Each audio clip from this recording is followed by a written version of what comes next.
All right, dear colleague, hey, it's Dr. Jack again, and I'm here with Dr. Lee Lewis. And Dr. Lewis, among many other things, you're a specialist in psychosis in youth, and you just got off the podium after giving your presentation on psychosis. Yeah. Wonderful feedback. So why don't we spend a few minutes, give us some highlights. What would you really, number one, want to convey to our colleagues who may be struggling with patients with early onset or suspected psychosis?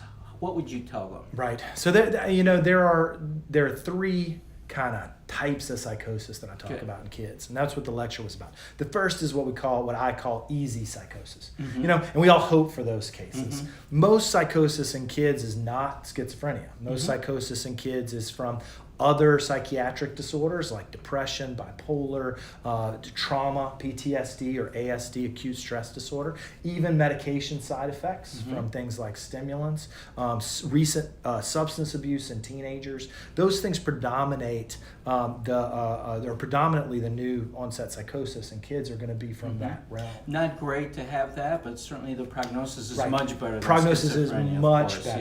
yes. The second type of psychosis that I talk about is classic psychosis. Okay. And that's when teenagers present with what looks more like an adult schizophrenia picture. Okay. They have a decompensation in their cognitive functions, usually over a more insidious amount of time, 6 months, 1 year of kind of decline. They typically will have poor ADLs, attention to daily living. They won't be taking care of themselves as well. Their affect might change, along with the sort of classic positive symptoms of delusionality, paranoia, social isolation, ideas of reference. So that's the more classic psychosis. And in those cases, you want to treat them much like the literature states in adults. Known FDA-approved, neuroleptics, antipsychotics at the lowest dose possible, and then treat the comorbidities as they present. And then the third type of psychosis that I talk about is what I call real-life psychosis, which are the presentations that you get a lot of people that have numerous confounders of what their care could be that could be contributing to their psychosis, like somebody that comes in that has depression, ADHD, PTSD, has been traumatized, maybe also has chronic marijuana or other substance use, all in this clinical picture. And in those cases, assessment is so important.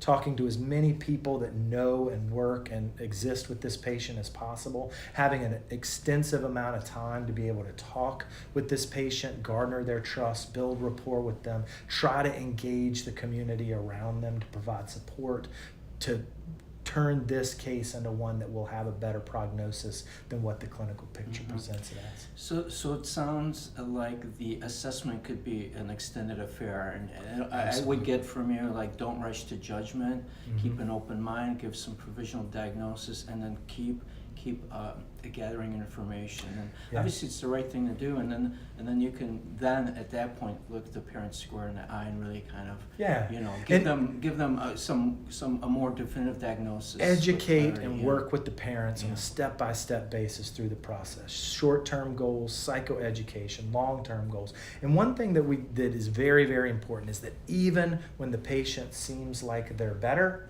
stick with them.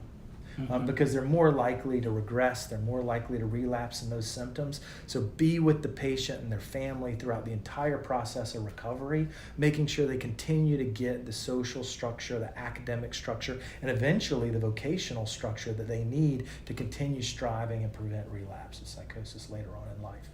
Right, I think it's important to stress to the parents, the whole family, that this is really likely to be a chronic condition, and it's not a sprint. I mean, it's a lifelong marathon, and it really is. And really, I think helping them, even with the grieving process. I mean, I have 3 kids. I could imagine if someone told me my kid possibly has schizophrenia. I mean, it would be devastating for everyone. And I think helping the family through that, coming to terms. Yeah, it can be tough. And I said this today. One of the things that I like to do with families and kids that have what look like to be a chronic psychotic process is to schedule a time whenever the kid's at school to meet with the parents by themselves and have that conversation about, hey, this is what we're looking at.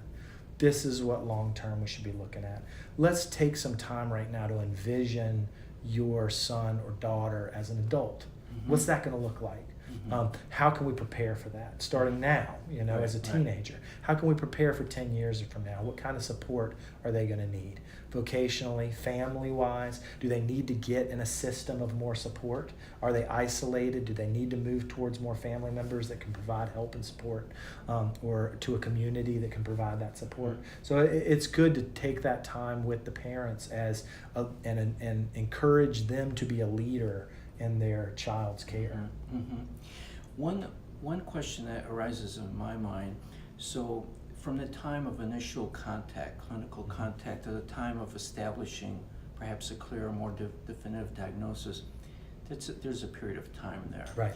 How would you recommend that we clinicians talk to the parents when you're in that period of really not knowing yet what it's going to turn out to be? How do you kind of keep a balanced view where it's serious but we don't want to jump to conclusions? So the thing that I always propose is that parents respect the authority of a doctor, but parents also respect the honesty of a doctor.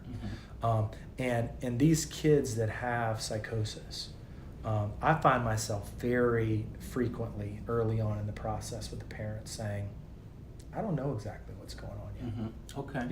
I like that. But you know what? Because you don't. You don't. Yeah. Yeah. So if I were to come in and say, oh gosh, this isn't that big of a deal. Look at these positive prognostic factors. Right. Or gosh, we really need to worry about this because it looks so severe right out of the gate. I'll say, you know what? We don't know what it is yet. Right. But as long as we keep working together, it's going to make itself known. We will know.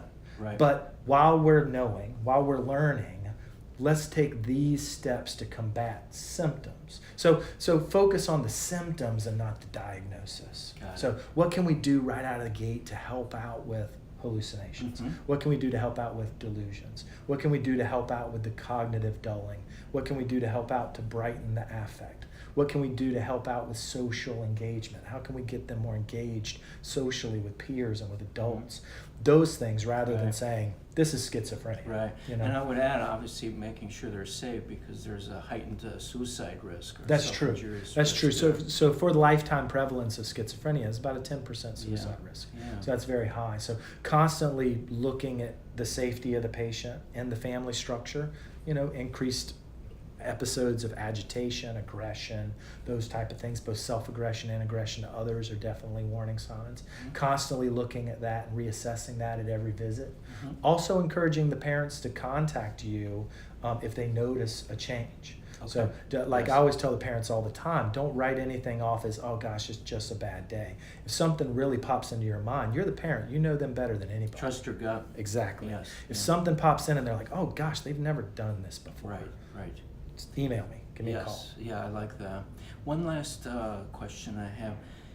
Do you have any tips for, doing the assessment right? Because this is a difficult area, and as you mentioned, in your second category, the classic psychosis, and there's this kind of downward path. Yeah. And sometimes those positive symptoms of delusions or hallucinations may actually not be present, or they may not be admitted to. Obviously, it's not like that person's going to be, they might be paranoid. The last thing they're going to do is admit that they're, hearing voices. So, what tips do you have for the clinician who's like, I don't know what's going on. I did all the obvious things. What kind of advice would you have to really say, okay, I really did the assessment from A to Z. I'm really complete here. So whenever I was in medical school, we had this thing that we called the Biopsychosocial Model, right? It still exists. Well, not as much as it should.